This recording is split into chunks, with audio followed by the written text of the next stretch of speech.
మహిమ ఘనత ప్రభావాలు మన ప్రభు అయిన యేసుక్రీస్తు వారికి చెల్లుగాక.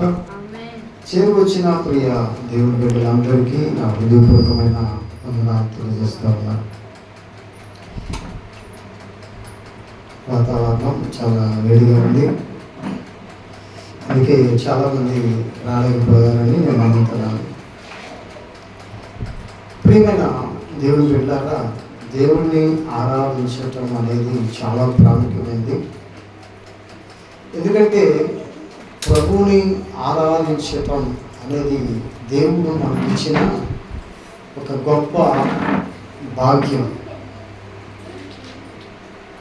ఎందుకంటే వాక్యం సెలవిస్తూ ఉంది కదా, దేవుని నామంలో మనందరము చేరి ఆయన పాద సన్నిధిలో కూడుకొని ఆయన పాటల ద్వారా, అలాగే వాక్య భాగం ద్వారా, ఆయన యొక్క శిలువలో అప్పగించిన శరీరాన్ని, ఆయన కాచిన రక్తాన్ని జ్ఞాపకం చేసుకుంటూ ఆయన మనం రొట్టెలో లేకపోతే రసంలో పాల్గొనడానికి దేవుడు ఇచ్చిన గొప్ప అవకాశాన్ని మనం ఏం చేయాలంటే సద్వినియోగం చేసుకోవాలి. ఎందుకంటే వాక్యము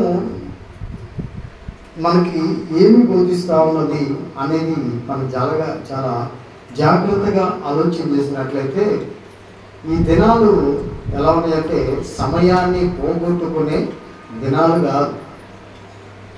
సమయాన్ని ఏం చేయాలి? దేవుడు ఇచ్చిన సమయాన్ని సద్వినియోగం చేసుకునే దినాలు. ఎందుకంటే బైబిల్ గ్రంథంలో రాకడకు కూర్చిన గుర్తులు మనకి స్పష్టంగా కనబడతా ఉన్నాయి. ఆయన వచ్చే సమయంలో ఎలా ఉంటుందో బైబిల్ గ్రంథం చదివిస్తూ ఉంది. ఆయన త్వరగా రాబోతూ ఉన్నాడు, ఇక కాలము బహు కొంచెము, వచ్చేవాడు ఆశించేక రాబోతా ఉన్నాడు అన్నాడు. అక్కడక్కడ కరువులు చూస్తూ ఉన్నాడు. జనం మీదకి జనం, రాజ్యం మీదకి రాజ్యం, దేశం మీదకి దేశం. ఇవన్నీ నా రాకడికి సూచనలు అంటున్నాడు. అయితే అంతము వెంటనే రాదు అంటున్నాడు. అంటే ఇవన్నీ గుర్తులు కనపడతా ఉంటే వీటన్నిటిని బట్టి మనం ఆలోచన చేస్తుంది ఏంటో తెలుసా? ఏం చేయాలి? ప్రభువు రాబోతున్నాడు కాబట్టి, ప్రభు రాకడ సమీపంగా ఉంది కాబట్టి మనం ఏం చేయాలి? సిద్ధంగా ఉండాలి. ఆయన ఎప్పుడు వస్తాడో మనకు తెలియదు, ఆయన ఎప్పుడు రాబోతున్నాడో మనకి తెలియదు. కాబట్టి మనం ఏం చేయాలి సార్? సిద్ధపడాలని వాక్యం సెలవిస్తూ ఉంది.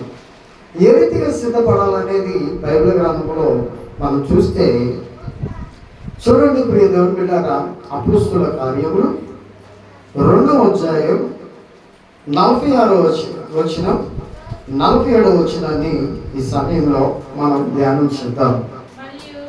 మరియు వారు ఏక మనస్కులై ప్రతి దినము దేవాలయములో తప్పక కూడుకొనుచు, ఇంటింట రొట్టె విరుచుచు, దేవుని స్తుతించుచు, ప్రజలందరి వలన దయ పొందిన వారై ఆనందముతోను నిష్కపటమైన హృదయముతోను ఆహారము పుచ్చుకొను చూండిరి. చిన్న ప్రార్థన చేసి ఈ వాక్యాన్ని మనం జాగ్రత్తగా ధ్యానం చేసుకుందాం. మహాపరిశుద్ధుడా, మా ఘనమైన తండ్రి, కృప కలిగిన దేవా, సర్వశక్తిమంతుడా, నీ కృప కలిగిన నామానికి, దయ కలిగిన నామానికి, ఉన్నతమైన నామానికి, పరిశుద్ధమైన నామానికి కృతజ్ఞతాస్తుతులు ప్రభువా. ఈ యొక్క ఉదయకాల సమయంలో ప్రభువా, మేము నిన్ను ఆరాధించడానికి మెరిచిన కృపను బట్టి, ధన్యతను బట్టి స్తోత్రాలు. నీ నామములో తండ్రి ఈ రీతిగా కూడుకొని నీ సన్నిధానంలో మేమందరం కలిసి ఒక కుటుంబంగా, ఒక సహవాసంగా నీ పాద సన్నిధిలో కూడుకొని ఉండగా మమ్మల్ని బలపరచండి. నీ వాక్యము చేత మీరు మాతో మాట్లాడండి. ప్రతి విషయంలో నీ సన్నిధి మాకు తోడుగా ఉంచి సహాయం చేసి ఈ ఆరాధన కార్యక్రమం అంతటిని ఆయన జయకరంగా జరిగించి మీరు మహిమ పొందమని యేసయ్య నామములో వేడుకొచ్చు ప్రార్థన చేస్తున్నాము తండ్రి, ఆమేన్. ప్రియమైన దేవుడి బిడ్డలారా, ఆనాడు ఆదిమ సంఘం ఎలా ప్రభు సన్నిధిలో కూడుకొని ఆరాధన చేశారో, ఈ రోజున మనం సంఘంగా కూడుకొని ఎలా ఆరాధన చేస్తున్నామో, ఆనాడు వాళ్ళు ఎలా ఆరాధన చేశారు, ఈ రోజున మనం ఎలా ఆరాధన చేస్తున్నాం, వారు రక్షణ పొందిన వారు ఆ దినాలలో ఎలా ఆరాధన చేశారు, ఈ రోజున రక్షణ పొందిన మనం ఎలా ఆరాధన చేస్తున్నాం అనేది ఈ సమయంలో దేవుని యొక్క వాక్యములో నుంచి కొన్ని మాటలు మనం నేర్చుకుందాం.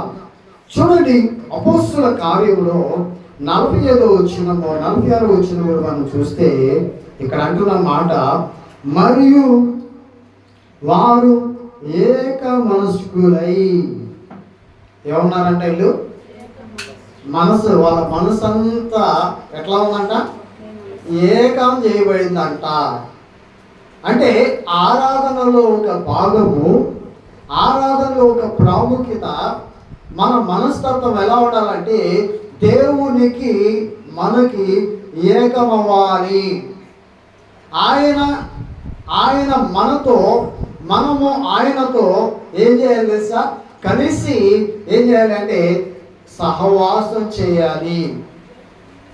అంటే ఆ ఆరాధన దేవుడు స్వీకరించగలగాలంటే, మన ఆరాధనని దేవుడు కైకొనాలంటే, దేవుడు ఆయన పొందుకోవాలంటే ఒకటి ఏం చేయాలంట, ఏక మనసు కావాలి. ఇప్పుడు దేవుడికి మనకి ఏక మనసు ఉందా?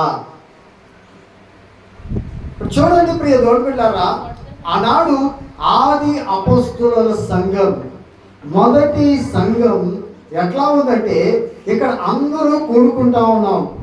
కూడుకునే వారిలో దేవుని యొక్క శరీరములో, రక్తములో పాలుభాగస్తులయ్యే వారు ఎట్లా ఉన్నారంట, అందరూ ఏకంగా ఉన్నారంట. అంటే ఏక మనస్సు, అంటే వాళ్ళ మనస్తత్వం ఎలా ఉంది, ఒకటే మనస్సు.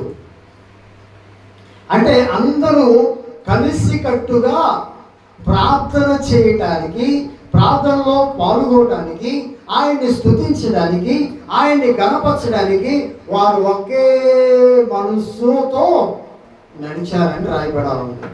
ఈరోజు ఈ దినాల్లో మనం ఎలా ఉన్నాం, ఎవరి ఇష్టము వారిది, అవునా?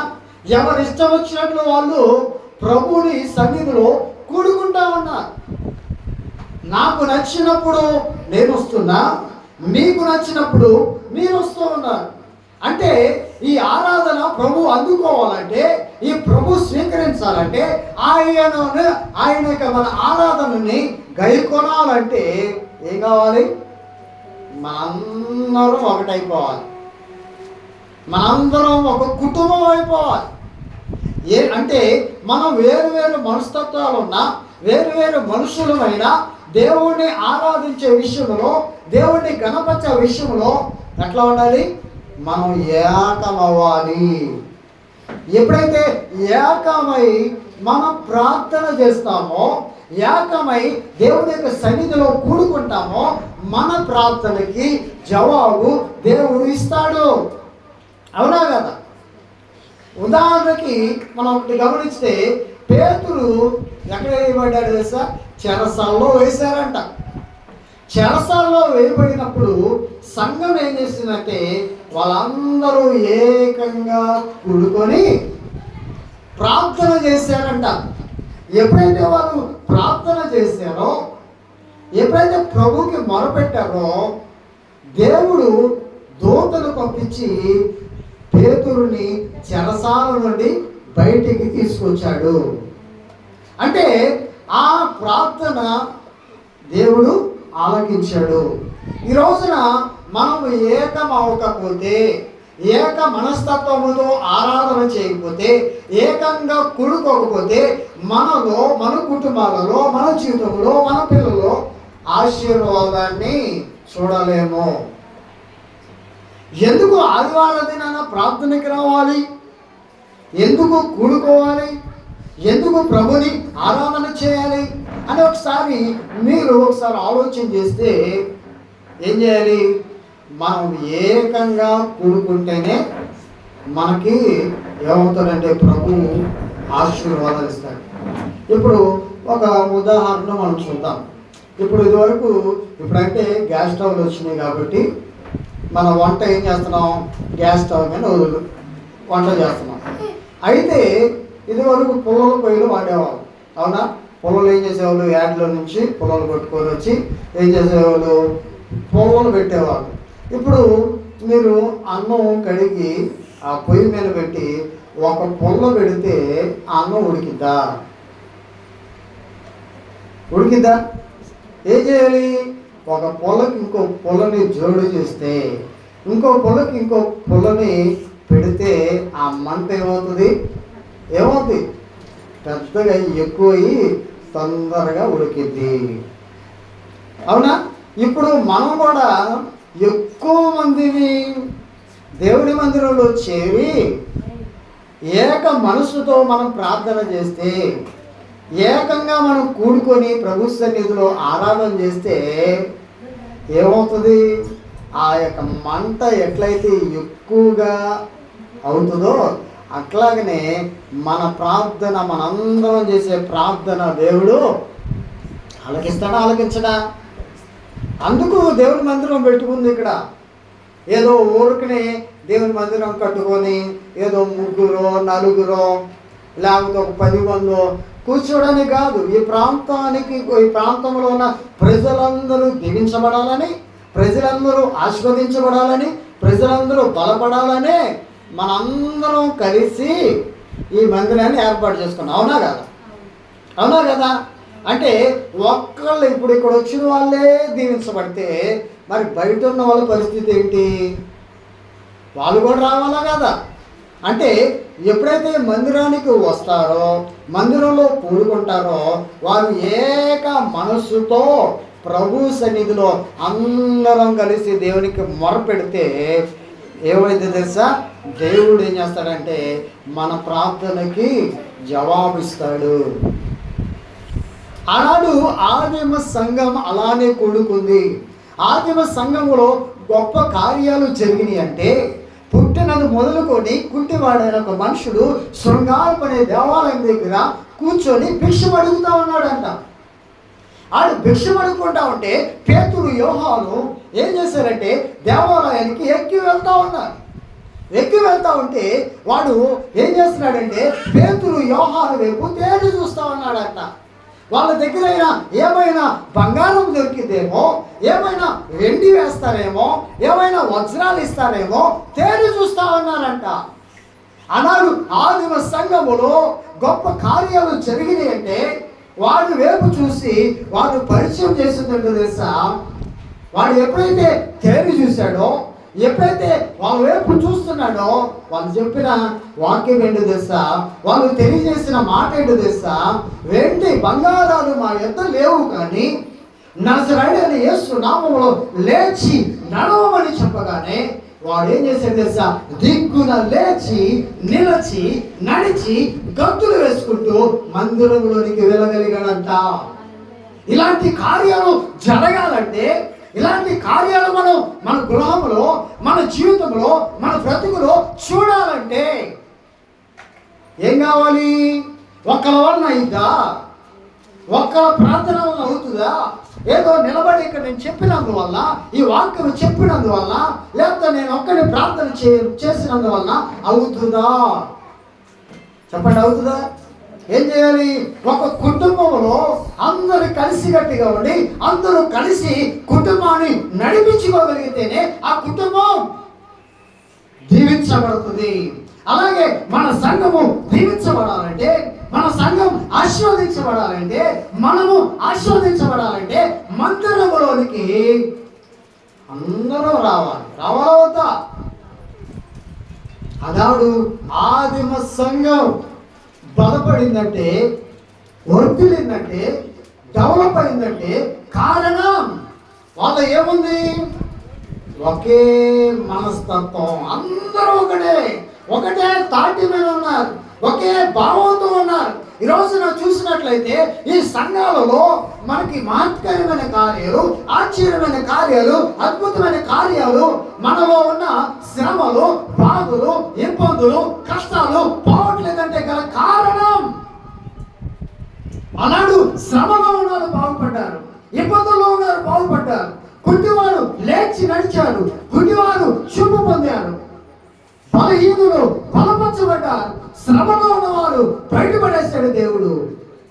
వారు అలాంటి కార్యాలు చూశారంటే గల కారణం ఆ సంఘం ఏక మనసుతో ఉందంట, ఏక భావంతో ఉందంట.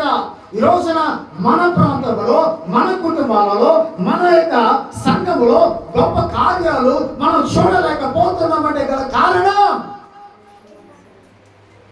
నేను ఒకటి ఆలోచిస్తే మీరు ఒకటి ఆలోచన చేస్తున్నారు. నీ మనస్సుకి నా మనసుకి ఏమవుతుంది? కుదరట్లేదు. ఈ రోజున మన ప్రాంతం ఆశీర్వదించబడలేకపోతుందంటే, మన ప్రాంతం దీవించబడలేకపోతుందంటే గల కారణం మనందరం ఐక్యం అవ్వట్లా. ఐక్యమైతేనే ఎక్కడైనా దేవుడు కార్యాలు చేయగలడు. ప్రియగా ఉంటారా? ఈ రోజున మన జీవితంలో కార్యాలు మనం చూడలేకపోతున్నామంటే మనందరం ఏమవుతున్నాం? ఐక్యత లేదు. ఒకళ్ళు అంటే ఒకళ్ళు పడట్లా. అవునా? ఎందుకని? ఒకళ్ళు అంటే ఒకళ్ళకి ఇష్టం ఉండట్లా. చూడండి, ఐక్యత కావాలి, ఐక్యత. అందుకే ఇక్కడ అన్నాడు, ఏమన్నాడు తెలుసా?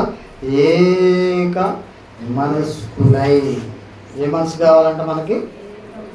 అందరం ఒకటే మనసు ఉండాలి. అవునా కదా? అందరం ఒకటే. ఇప్పుడు ఇంట్లో ఉన్నారనుకోండి, నలుగురు 4 దారులు వెళ్తే కుటుంబం ఏమైంది? అన్ని గొడవలేగా కుటుంబంలో.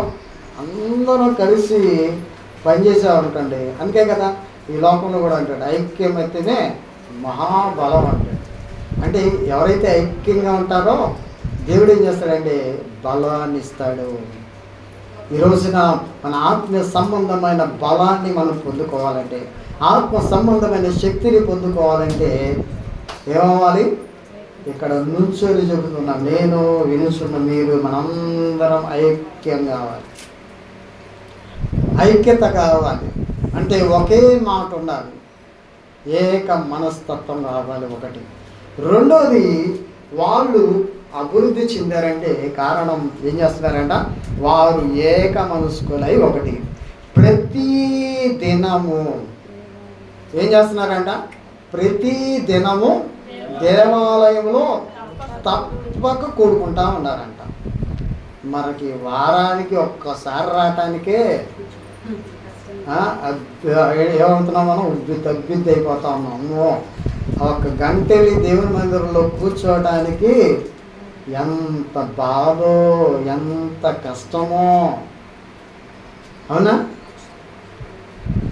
మనకేమో దేవుడేమో ఆశీర్వాదాలు ఇవ్వాలి, దీవెనలు ఇవ్వాలి, మన పిల్లలు బాగుండాలి, మనం ఏదిగా కోరుకుంటే అది దేవుడు దయచేయాలి. కానీ ఆయన్ని ఆరాధించడానికి మాత్రం ఏం చేయాలి? మనం తప్పిపోకుండా, ప్రార్థనకి రాకుండా ఉండలేకపోతా ఉన్నాం. ఇక్కడ ఏమన్నాడు? వాళ్ళు ఏం చేశారంట? ప్రతి దినం. ఆ రోజులు ఏం చేసేవాళ్ళంట? ప్రతిరోజు దేవాలయంలోకి వచ్చేవాళ్ళంట. ఈ రోజున ఏం జరుగుతుంది? వారానికి ఒక్కసారి. ఎన్ని గంటలు? 1-2 గంటలు దేవుని మందిరంలో సమయాన్ని వెచ్చించడానికి, కేటాయించడానికి మనం ఏం చేస్తున్నాం? మనం ఆ ఇష్టాన్ని కనపరచలేకపోతాం, సముఖతని చూపించలేకపోతా ఉన్నాం. 1-2 గంటలు దేవునికి ఇవ్వడానికి ఏం చేస్తున్నాం? మనం చాలా బిజీ పర్సన్స్ అన్నమాట మనం. అవునా? ఏంటంటే మన ప్రాంతంలో ఉన్న వాళ్ళందరూ ఏంటంటే ఆ ప్రధాని మోడీ అయినా ఖాళీ ఉంటాడేమో కానీ మనకు అసలు ఖాళీయే దొరకదు.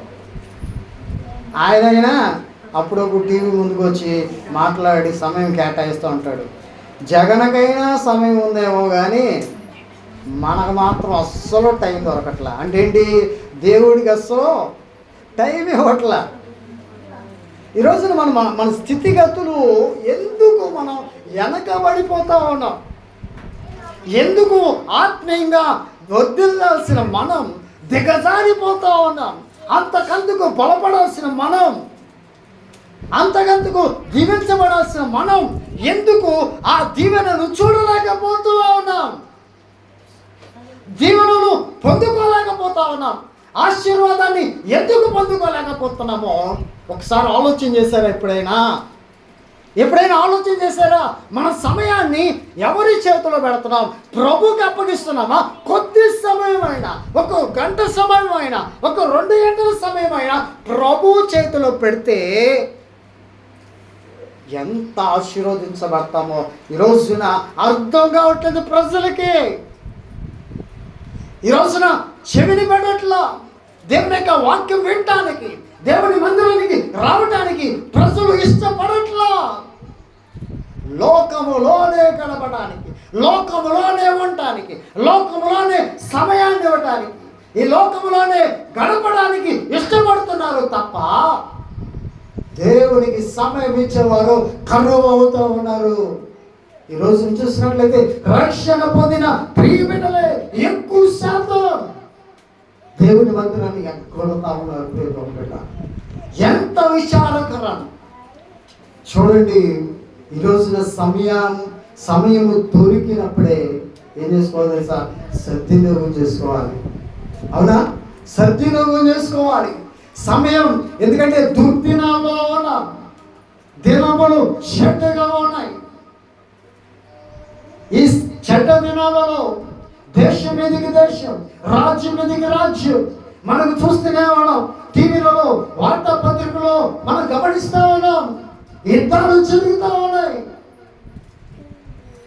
వీటన్నిటికి జరుగుతున్న కారణాలు మీరు గమనానికి తెచ్చుకొని బైబిల్ గ్రంథంలో రాయబడింది. ఇవన్నీ రాకడికి సూచనలు అని రాయబడింది. మొదటి యుద్ధం 2022లో రష్యాకి ఉక్రెయిన్కి ప్రారంభమైంది. 2023లో ఇజ్రాయేల్కి గాజా పట్టణానికి. ఇప్పుడు జరుగుతోంది ఇరాన్కి ఇజ్రాయెల్. ఇవన్నీ బైబిల్ గ్రంథంలో పరిశుద్ధాత్మ దేవుడు రాయించాడు, లెక్కించాడు. బిడ్డారా, ఇవన్నీ కారణం పెడితేసా రాకడికి సూచనలు. మరి మనం ఏక మనసు కావాలా లేదా? ఇప్పుడు ఆయన వచ్చే టయానికి ఎత్తబడి గుంపులో మనం ఉండాలంటే ఏం చేయాలి? తిమోతి గారిది నా దారి నాదన్నా అనుకో. నువ్వు ఎన్నని చెప్పన్నా, నాకు గోల్డ్ అంత వాక్యాలు తెలుసు, ఎక్కడికెక్కడికి వెళ్తున్నాను, పెద్ద దైవసేన చెప్పిన మాట విన్నానన్నా, నువ్వు చెప్పింది నేను ఎన్నవో అన్నావు అనుకో. ఇక్కడ ఆరాధన చేస్తున్నావు, ఆరాధన చేసేటప్పుడు ఏం చేయాలి? నీ మనసు నా మనసు కలవాలి. ఎందుకంటే నువ్వు గొప్ప గొప్ప ప్రసంగాలు వినొచ్చు, గొప్ప స్వార్థ గుడికెళ్ళి ఉండొచ్చు, ఇక్కడ కలవాలి. అంటే ఇక్కడ నువ్వు చేసే ఆరాధన, నేను చేసే ఆరాధన కలవలేదనుకో, ఏమైంది? ఈ చిన్న దాంట్లో ఏమైపోయింది తెలుసా? తప్పిపోతాం. దేవుడు ఈ అర్పణ అంగీకరించకపోతే ఏమైంది? మనం ఎన్ని ప్రయత్నాలు చేసినా, ఎంత గొప్పవారిమైనా, ఎంతటి స్థితిలో ఉన్నా ఈ చిన్న దాంట్లో తప్పిపోతే మొత్తం పోయినట్టే, భక్తి అంతా కొట్టుకుపోయినట్టే. ఏం చేయాలంటే, ఒకటి ఏక మనసు కావాలి. రెండోది ఏం చేయాలంటే, దేవాలయంలో ఏం చేయాలి? తప్పకుండా కూడుకోవాలని ఉందా? ఏం పర్లేదులేమ్మా, ఒక ఆదివారం రా, ఇంకో ఆదివారం రా బాబు అని బైబిల్ గ్రంథంలో రాశాడా ఎక్కడైనా? మరి ఎందుకు మనం రాలేకపోతా ఉన్నాం? ఎందుకు రాలేకపోతా ఉన్నాం?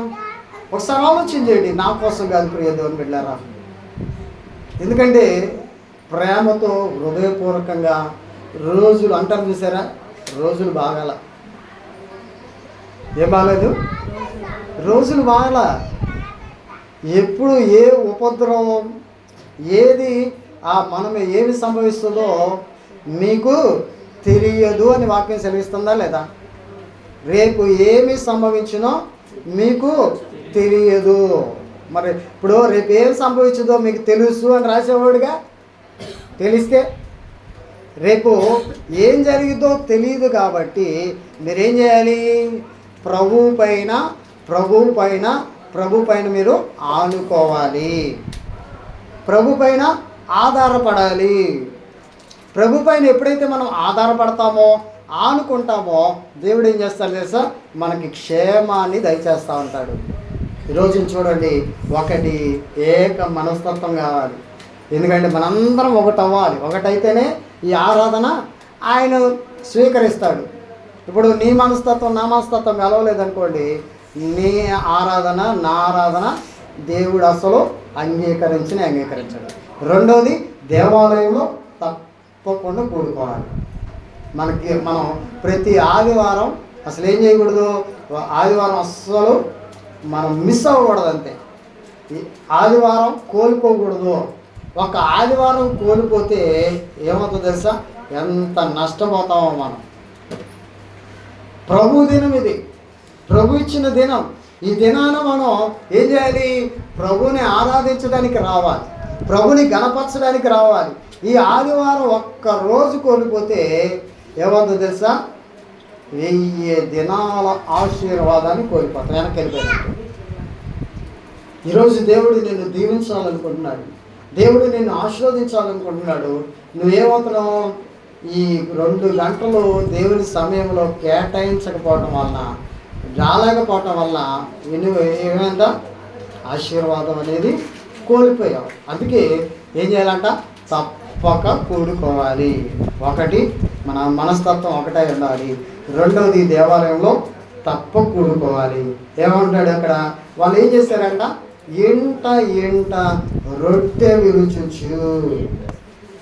ఏం చేస్తున్నారంట అంటే, ఈ ప్రతి ఇంటిలో ఏం జరిగేది తెలుసా? ఆనాడు అపోస్తుల కాలంలో సంఘం హింసల్లో ఉంది, శ్రమల్లో ఉంది.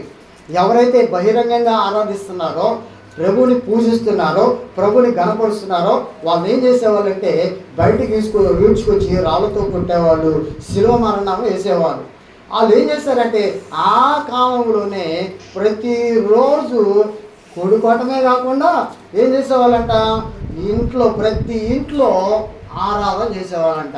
అంటే ప్రభు శరీరాన్ని, ప్రభు రక్తాన్ని పుచ్చుకుంటూ ఉండేవాళ్ళంట. మరి మనం ఒక ఆదివారము రోజున దేవుడు ఇస్తున్న ఈ యొక్క నియమాన్ని మనం ఏం చేస్తున్నాం? ఆదివారం రోజు కూడా తీసుకోలేకపోతా ఉన్నాం. చాలామంది విశ్వాసులుగా బాప్టిజం పొందిన ప్రియబిడ్డలు దేవుని సన్నిధికి రాలేక వాళ్ళ పనులు మునిగిపోయి వాళ్ళ రకరకాల పనులు కల్పించుకొని ఏం చేస్తున్నారు తెలుసా? వారు రొట్టెను విరచలేకపోతా ఉన్నారు. రొట్టెను విరవపోవటం కూడా పాపమే. ఏమన్నావు? దేవునితో ఒక ఒడంబడిక చేసుకున్నావు. ఏమని? నేను ఎన్నడూ నీ సన్నిధిని నేను విడిచిపెట్టను, నేను ఎప్పుడు నీతో సహవాసం కలిగి ఉంటాను అని ఏం చేస్తాడు? ఇప్పుడు భార్య భర్తలు ఉన్నారు కదా, వాళ్ళు పెళ్లి రోజు ఏమని చేస్తారు?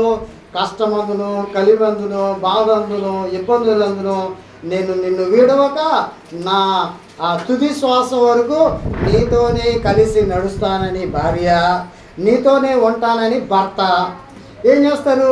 పాస్టర్ గారు తీర్మానం చేస్తాడు. అవునా? అట్లాగనే ఏం చేయాలి? మన తుది శ్వాస విడిచేంత వరకు ప్రభుని ఆరాధిస్తూనే ఉండాలి. అందుకు ఇచ్చిన ఆరాధన ఎందుకు పెట్టాడంటే, ప్రభు ఈ యొక్క శరీరాన్ని, రక్తాన్ని ఎందుకు అప్పగించాడంటే, మన తుది శ్వాస వరకు ఎన్నడూ తప్పిపోకుండా, ఎన్నడూ విడిచిపెట్టకుండా దేవునితోనే కలిసి నడవాలని, కలిసి బ్రతకాలని, కలిసి జీవించాలని, కలిసి ప్రయాణం చేయాలని దేవుడు ఏం చేశాడు తెలుసా? రొట్టె విరుచుట అనేది మనకి ఇచ్చాడు. ప్రియ దేవులారా, అంటే ఒకటి ఏక మనసు ఉండాలి, రెండవది దేవాలయంలో ఏ రోజు మిస్ అవ్వకూడదు, మూడవది ఏంటంటే ప్రతి ఆ యొక్క ఆరాధనకు వచ్చిన మనం ఏం చేయాలంట? ఈ శరీరములో, రక్తములో పాలు పగుసుకోవాలి. ఏ రోజు, ఏ ఆదివారం మిస్ అవ్వకూడదు. నేను చెప్పే మాట కాదు ఇక్కడ. బైబిల్ గ్రంథం చెప్తుంది, ఏ రోజు మిస్ అయితే ఏమైంది, నీ ఆత్మీయ స్థితి తక్కువైపోతూ ఉంటుంది. ఎప్పుడైతే ఆయన శరీరానికి సాదృశ్యమైన రొట్టెలో పాలుభాగస్తులవుతావో, ఆయన రక్తానికి సాదృశ్యమైన ఆ యొక్క రక్తంలో పాలుభాగస్తులు అవుతావో, నీ ఆత్మీయ శక్తి, ఆత్మీయ బలం, ఎందుకంటే ఆ కల్వరిగిలో ఆయన పొందిన శక్తి, ఆయన పొందిన యొక్క దెబ్బల చేత మనకేమవుతుంది తెలుసా, స్వస్థత అనుగ్రహించాడు దేవుడు. అందుకే ఇక్కడ అంటున్నాడు, ఏమన్నాడు తెలుసా, ఎంటెంట రొట్టె విరుచుచు. ఏం చేయాలంట అంటే రొట్టెను విరవాలి. ఇంకేమన్నాడు, స్తుతిస్తూ. ఎలా ఉండాలంట, ఏం చేయాలి, ఈ ఆహారాన్ని, ఈ యొక్క శరీరాన్ని ఇచ్చిన దేవుడిని, ఈ శరీరము అప్పగించిన ప్రభువుని ఏం చేయాలి, మనం స్తుతించాలి. ఎందుకు స్తుతించాలి, ఆయనకి థ్యాంక్స్ చెప్పాలి. అవునా, ఆయన కానీ మన కోసం ఆ సిలువ ఎక్కకపోతే, ఆ సిలువలో బలియాగం అవ్వకపోతే, ఆయన ప్రాణం పెట్టకపోతే, ఆయన మన కోసం తలపైన ముళ్ళ కిరీటము, చేతుల్లో శీలలు, ఆ కాలంలో శీలలు, పక్కలో బలిపోటు పొడిపించుకోకపోయినట్లయితే మనందరం ఏమైపోయేవాళ్ళం, అందరూ నశించిపోయేవాళ్ళం, నరకాగ్ని పాలయ్యేవాళ్ళం. ఎందుకంటే పాపం చేశాం కాబట్టి ఆ పాపం వల్ల వచ్చే జీతం మరణం. ఆ మరణం ఏంటో తెలుసా, రెండవ మరణము నిత్య అగ్నిగుండం. ఈ అగ్నిగుండంలోనికి వెళ్ళకుండా, ఈ అగ్నిగుండం పాలవ్వకుండా ప్రభు మనల్ని ఏం చేశాడు, మనల్ని పక్కకి లాగాడు. అవునా, అందును బట్టి ఏం చేయాలి, మనం స్తుతించాలా లేదా, మనం ఆయనకి ట్యాంక్స్ చెప్పాలా లేదా, మరి ట్యాంక్స్ ఇవ్వడానికి రావాలా లేదా. ఇప్పుడు 6 రోజులు ఇంట్లో ట్యాంక్స్ చెప్పగలవా, ఎందుకంటే పిల్లలతో ఉంటావు, భర్తకు అవి వండి పెట్టమంటాడు, ఇవి వండి పెట్టమంటాడు, రకరకాల కోరికలు కోరుతూ ఉంటాడు. పప్పు చారు చేసిన అనుకోండి, అమ్మాయి ఆమ్లెట్ అయితే బాగుంటుంది కదా అమ్మాయి అంటాడు కదా. అంటే ఆయనతోనే, భర్తతోనే, పిల్లలతోనే అయిపోతున్నారు. కనీసం ఆదివారం అయినా వచ్చి, ప్రభువా నా కుటుంబాన్ని కాపాడావు, ప్రభువా నన్ను కాపాడావు, నన్ను రక్షించావు, నన్ను విమోచించావు, నీ సిలువలో నీ రక్తం అంతా నా కోసం కాచి బలియాగమయ్యావు కాబట్టి నీకు థ్యాంక్స్ దేవా అని చెప్పటానికి ఒక్కరోజు కూడా, ఈ 2 గంటల సమయాన్ని కూడా దేవుని మందిరంలో వెచ్చించబోతే ఎలాగమ్మా, వెచ్చించాల్సిన బాధ్యత ఉన్నా కదా. 6 రోజులు నీ ఇష్టం వచ్చినట్లు జీవించావు కదా, ఇష్టం వచ్చినట్లు ఉన్నావు కదా. 7వ రోజైనా ఈ ఆదివారం దినానైనా చేరి ప్రభు సన్నిధిలోకి వచ్చి, ప్రభువా నీకు వందనాలయ్యా అని చెప్పటం ఎంత అదృష్టం, ఎంత భాగ్యం మనకి. ఈ భాగ్యాన్ని కోల్పోతా ఉన్నాం ప్రియతమ బిడ్డలారా. ఈ భాగ్యాన్ని మనం ఏం చేస్తున్నాం అంటే దుర్వినియోగపరుస్తూ ఉన్నాం, వ్యర్థం చేసుకుంటా ఉన్నాం. దీవించబడాల్సిన మనం, ఆశీర్వదించబడాల్సిన మనం ఏమవుతున్నాం తెలుసా, ఏక మనస్సు లేకపోవటం వలన, తప్పక కూడుకోకపోవటం వలన, మనం రొట్టె విరవపోవటం వలన, దేవుని స్తుతించకపోవటం వలన మనము ఎంత వెనకబడిపోయామో, ఎంత వెనకడుగు వేసామో చూడండి ప్రియమైన బిడ్డలారా. ఇక్కడ అంటున్నాడు, ఏమన్నాడు తెలుసా, స్తుతించుచు ఏమయ్యారంట, ప్రజలందరి వలన దయ పొందిన వారై. ఏంటంట, ప్రజలందరూ మనల్ని చూస్తారు.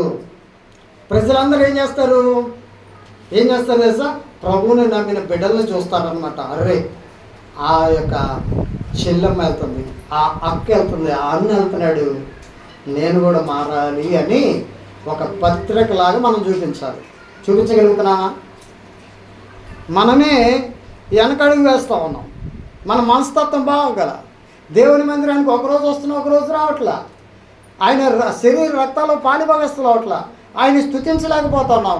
మరి మనుషుల్ని ఎలా ప్రభావితం చేస్తాం, మనం చేయగలమా? మనం ఏమంటావు, ఒకవేళ చెప్పారనుకోండి, మా మందిరానికి రావచ్చుగా అని ఎవరైనా చెప్పింది అనుకోండి, ఒక అక్క చెప్పింది అనుకోండి, నువ్వు వెళ్తున్నావు సరిగా అని అంటదా లేదా? మనం ఏం చేయాలి, అవన్నీ చేసి అప్పుడు చెబితే ఒక ఆత్మని రక్షించిన వాళ్ళం అవుతాం, ఒక ఆత్మని దేవుని దగ్గరికి నడిపించిన వాళ్ళం అవుతాం. అదే ప్రియ దేవుని బిడ్డలారా, ప్రజలందరి వలన దయ పొందిన వారై ఎలా పుచ్చుకున్నారంట? ఈ ఆరాధన ఎలా పుచ్చుకున్నారంట? ఈ ఆరాధన ఎట్లా ఉంటుందో తెలుసా? ఈ ఆరాధన చేసేటప్పుడు ఆనందంగా ఉంటుందంట. ఎలా ఉంటుందో తెలుసా? ఆనందం వేస్తుందంట. ఎందుకని? ప్రభు శరీరం నా కోసం బలియాగమయ్యాడు, ప్రభు రక్తం నా కోసం కాచాడు, ఈ రక్తాన్ని నేను జ్ఞాపకం చేసుకుంటున్నాను, ఈ రక్తాన్ని నేను స్వీకరిస్తున్నాననే ఆనందం ఉంటుందంట. ఈరోజున అలాంటి ఆనందం చూడలేకపోతున్నామంటే మనలో ఏం లేదు? ఏక మనసు లేదు, తప్పక కూడుకునే మనస్తత్వం లేదు. ఆయన రొట్టె విరచాలని, ఆయన రసం తాగాలని, స్తుతించాలని, ప్రజలందరి వలన సాక్ష్యం పొందాలని మనలో లేదు. కాబట్టి మనకేం లేదు? ఆనందం లేదు. ఇప్పుడు ఆనందం ఉందా? ఎంతమందికి ఆనందం ఉంది ప్రభు శరీరాన్ని పుచ్చుకోవటంలో? చెప్పండి, నిజంగా మనస్ఫూర్తిగా హృదయపూర్వకంగా చెప్పండి. ఎందుకంటే మంచిది. ఎందుకంటే ప్రియ దేవుని బిడ్డలారా, ఆ ఆనందం ఎట్లా ఉండదంటే బయట పెట్టలేదన్నమాట, హృదయ లోతుల్లో నుండి వస్తుంది. అయ్యో, నా కోసం బలియాగమయ్యాడు, నా జీవితాన్ని బయటపడేశాడు, నా జీవితాన్ని చక్కదిద్దాడు. ఆ చక్కదిద్దిన దేవుని ఆ యొక్క శరీరంలో రక్తంలో నేను వచ్చే పర్యంతం వరకు ఇలాగ చేయడని చెప్పిన దేవుని యొక్క మాటని విన్న నీలో ఏం మొదలైందంట?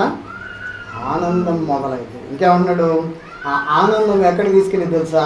నీలో ఏ కపటము లేకుండా నిష్కపటముగా. అందుకే యేసు ప్రభుని గురించి ఒక మాట రాయబడింది. చూడండి, పేతురు రాసిన పత్రికలో రాస్తూ, మొదటి పత్రిక 3వ అధ్యాయంలో 21వ వచనంలో ఆయన రాస్తున్న మాట మనం చూసినట్లయితే 21-22వ వచనంలో, క్రీస్తు కూడా మీ కొరకు బాధపడి మీరు తన అడవి చాలులను నడుచుకున్నట్లు నీకు మాది మించిపోయాను. ఆయన పాపము చేయలేదు, ఆయన నోట ఏ కపటమును కనపడలేదు. ఏం లేదంట ఆయనలో ఏం లేదు? ఏ కపటం కనపడలా. అంటే మనలో కూడా ఆరాధన చేసే మనలో ఏముండాలంట? ఆనందం ఉండాలి. మన హృదయం ఎట్లా ఉండాలంట? మన హృదయం ఎట్లా ఉండాలంట? చాలా క్లీన్గా ఉండాలి. ఎలా ఉండాలంటమ్మా? చాలా క్లీన్గా ఉండాలి. ఎప్పుడైతే క్లీన్గా ఉంటుందో అప్పుడు మన ఆరాధన దేవుడు ఏం చేస్తాడు తెలుసా? అంగీకరిస్తాడు. ప్రియదేవుని బిడ్డలారా, అందుకే ఇక్కడ అన్నాడు, హృదయముతో ఆహారము పుచ్చుకొని చూడండి. ఈ రోజున మనం ఈ దినాన్ని మనం పుచ్చుకోబోతా ఉన్నాం. మనం ఎలా ఉంటున్నాం? ఏక మనసుతో ఉంటున్నామా? తప్పక కూడుకుంటున్నామా? ఆయన రొట్టెను విరవగలుగుతున్నామా? ఆయన స్తుతించగలుగుతున్నామా అనేది ఒక్కసారి ఆలోచించేద్దాం ప్రియదేవుని బిడ్డలారా. ఎందుకంటే ఆరాధనలో ఒక భాగం ఏంటి తెలుసా? మనందరం ఏకమవ్వాలి, మనం తప్పక కూడుకోవాలి. రొట్టె ఆయన యొక్క శరీరాన్ని, ఆయన యొక్క రక్తాన్ని పుచ్చుకోవాలి. ఆయన చేసిన మేలుకై ఆయన స్తుతించాలి.